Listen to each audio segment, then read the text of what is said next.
1991 में इंडिया अपने सबसे बड़े इकोनॉमिक क्राइसिस से जूझ रहा था। इंडिया के पास में सिर्फ 3 हफ्ते का इंपोर्ट करने का पैसा बचा था। ये समझ लीजिए जो हालत रिसेंटली श्रीलंका की हुई थी वही उस समय इंडिया की हो गई थी। कैसे इंडिया इस सिचुएशन पे पहुंचा और कैसे फाइनेंस मिनिस्टर मनमोहन सिंह ने अपने अनएक्सपेक्टेड सॉल्यूशन से इंडिया को इस मुसीबत से न सिर्फ बाहर निकाला बल्कि आज इंडिया वर्ल्ड की 5th लार्जेस्ट इकोनॉमी है। जानते हैं इस वीडियो में। चैनल को सब्सक्राइब कर लीजिए और तैयार हो जाइए।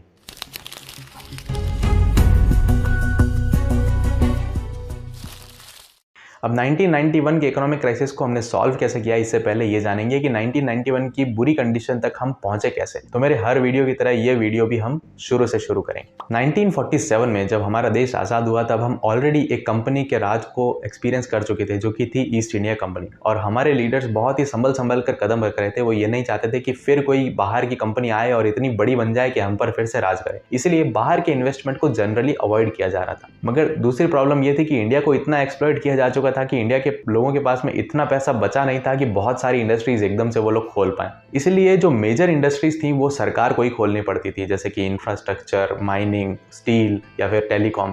तो इन सेक्टर्स पर पब्लिक सेक्टर कंपनीज का ही राज हुआ करता था। कुछ एक 4-5 प्राइवेट प्लेयर्स हुआ करते थे जो बड़े इंडस्ट्रियलिस्ट थे। उसके अलावा इंडस्ट्री खोलना इंडिया में बहुत मुश्किल था। पहला रीजन तो था पैसा और इन्वेस्टमेंट, और दूसरा रीजन था लाइसेंसेस। इंडिया में उस समय लाइसेंस मिलना भी बहुत मुश्किल हुआ करता था इंडस्ट्रीज के लिए, और बहुत सारे चेक और बहुत सारी ब्यूरोक्रेसी इन्वॉल्व रहती थी और बहुत सारा करप्शन भी इन्वॉल्व रहता था। इसी कारण उस एरा को लाइसेंस राज भी कहा जाता है, जहां लाइसेंस मिलना बहुत मुश्किल था। दूसरी तरफ सरकार की भी यही कोशिश रहती थी कि ज्यादा से ज्यादा पब्लिक सेक्टर को महत्व देना और प्राइवेट सेक्टर की किसी भी कंपनी को ज्यादा बड़ा नहीं होने देना। कई सारे कंपनीज जैसे कि कोका कोला और IBM तो इंडिया से इसी कारण एग्जिट हो गए थे और उन्होंने अपना इंडिया बिजनेस बंद कर दिया था 1970s के एंड में। तो इंडस्ट्रियलाइजेशन के स्लो डाउन के कारण ही इंडिया की ग्रोथ भी स्लो हो रही थी, इकोनॉमी ज्यादा रफ्तार से बढ़ नहीं रही थी और हम एक क्राइसिस की तरफ बढ़ रहे थे। और ये क्राइसिस और तेज होता गया 1985 के बाद, क्योंकि इंडिया का जो सबसे बड़ा सपोर्टर था वो था रशिया, जो उस समय USSR कहा जाता था, जिसमें 14-15 नेशंस का एक यूनियन था। वो यूनियन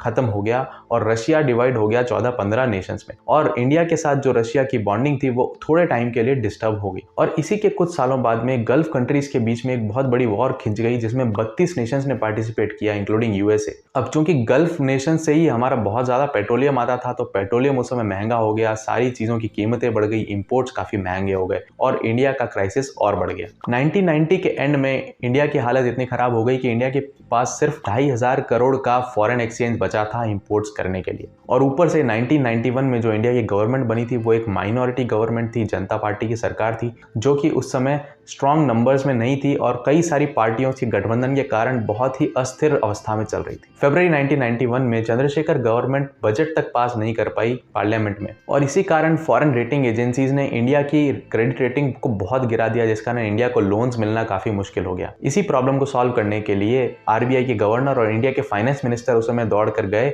इंटरनेशनल मॉनेटरी फंड यानी IMF के पास में पैसा मांगने के लिए। अब जब वो पैसे के लेन देन की बात कर ही रहे थे तो उसी समय राजीव गांधी की लीडरशिप में कांग्रेस पार्टी ने सरकार से अपना सपोर्ट वापस ले लिया और इसी कारण चंद्रशेखर सिंह की सरकार गिर गई। तो इंटरनेशनल मॉनेटरी फंड ने, जो उस समय बातचीत चल रही थी, उसमें कहा कि आप किस सरकार को रिप्रेजेंट कर रहे हैं, आपकी सरकार तो इंडिया में गिर चुकी है, हम किसको पैसा देंगे। तो इन सब क्राइसिस सिचुएशंस में जब इंडिया को पैसे की जरूरत थी और इंडिया को फोकस करना चाहिए था अपनी इकोनॉमी पर, तब इंडिया को फोकस करना पड़ा जनरल इलेक्शंस पर, और इंडिया में एक बार हुए फिर से इलेक्शंस। अब इलेक्शंस की कैंपेनिंग काफी अच्छी चल रही थी और राजीव गांधी एक PM कैंडिडेट के तौर पर उभर कर बाहर आ रहे थे। मई 1991 में वो तमिलनाडु में अपना चुनाव का प्रचार कर रहे थे और उसी समय एक बॉम्ब ब्लास्ट में राजीव गांधी की हत्या कर दी गई LTTE टेररिस्ट के द्वारा। तो अब इंडिया में इकोनॉमिक क्राइसिस के साथ साथ पॉलिटिकल क्राइसिस भी आ गया। खैर, चुनाव हुए, उसके बाद में कांग्रेस पार्टी की गठबंधन वाली फिर से सरकार बनी। प्राइम मिनिस्टर बने PV नरसिम्हा राव। PV नरसिम्हा राव ने PM बनने के पहले दिन सेलिब्रेशन नहीं किया। उन्होंने कैबिनेट सेक्रेटरी को बुलाकर पूछा कि इंडिया की हालत क्या इतनी खराब है जितनी हम न्यूज़पेपर में पढ़ रहे हैं। तो कैबिनेट सेक्रेटरी ने कहा, नहीं साहब, इंडिया की हालत उससे भी खराब है जितना आपको पता है। उन्होंने कहा कि हमारे पास सिर्फ 3 हफ्ते के इंपोर्ट्स करने का पैसा बचा है और अगर हमने जल्दी ही कुछ नहीं किया तो हो सकता है कि इंडिया बैंकरप्ट घोषित कर दिया जाए। PV नरसिम्हा राव ने उसी समय मनमोहन सिंह जी को कॉल किया, जो RBI के एक्स गवर्नर रह चुके थे और इंडिया के एक्स फाइनेंस सेक्रेटरी रह चुके थे, और उन्हें कहा कि आप फाइनेंस मिनिस्टर हैं आज से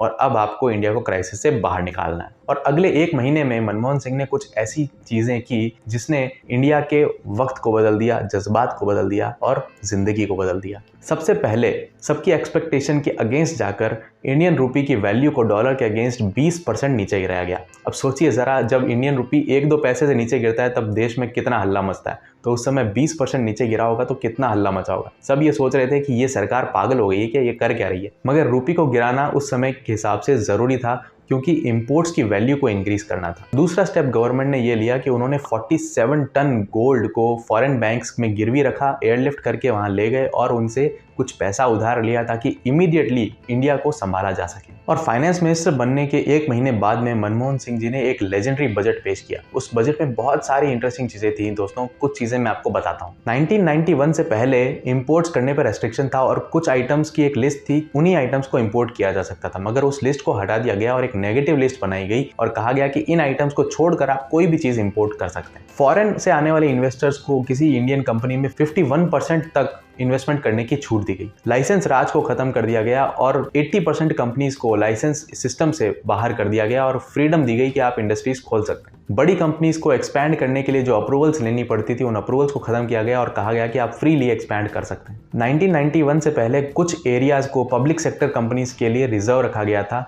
उनको अबॉलिश कर दिया गया और कई सारे एरियाज को ओपन कर दिया गया for all to make industries. और इवन पब्लिक सेक्टर की जो कंपनीज थी वो पहले गवर्नमेंट से अप्रूवल लिया करती थी हर बात में, उन अप्रूवल्स को हटा दिया गया और उन्हें ऑटोनॉमी और फ्रीडम दी गई एक्सपैंड करने के लिए और अपने बिजनेस को अच्छे से चलाने के लिए। मगर आम आदमी की जिंदगी पर इस चीज का क्या इफेक्ट पड़ा? 1991 से पहले हम सिर्फ एम्बेसडर और प्रीमियर पद्मिनी कार्स को देखा करते थे और 1991 के बाद में टोयोटा, होंडा, हुंडई जैसी कार्स हमें देखने को मिली। 1991 से पहले टीवीज में केवल बीपीएल और ओनिडा आते थे और 1991 के बाद में सोनी, सैमसंग, एलजी जैसे ब्रांड्स आने लगे। हम कोका कोला और पेप्सी पीने लगे, मैकडॉनल्ड्स के बर्गर खाने लगे, पिज्जा हट का पिज्जा खाने लगे। टीवी चैनल्स के नाम पे जहां सिर्फ दूरदर्शन हुआ करता था वहां पर सोनी, जी और स्टार प्लस आ गए। टेलीकॉम सेक्टर में, मोबाइल्स में, मॉल्स में, कपड़ों में और यहाँ तक कि एयरलाइंस में भी फॉरेन कंपनीज और फॉरेन ब्रांड्स का इन्वेस्टमेंट आया, बहुत सारा पैसा आया, नई इंडस्ट्रीज खुली, लोगों को जॉब मिली और इंडिया की इकोनॉमी तेज रफ्तार से आगे बढ़ने लगी। ऐसा क्यों हुआ इतनी तेजी से? क्योंकि इंडिया एक बहुत बड़ा मार्केट था, लोगों के पास में थोड़ा बहुत पैसा था और फॉरेन ब्रांड्स जो यूरोपियन नेशंस में और वेस्टर्न नेशंस में अपना बिजनेस कर रहे थे वहां वो सैचुरेट से हो चुके थे। उनको एक्सपैंड करना था, उनको एक्सपैंड करने के लिए मिल गए नए मार्केट्स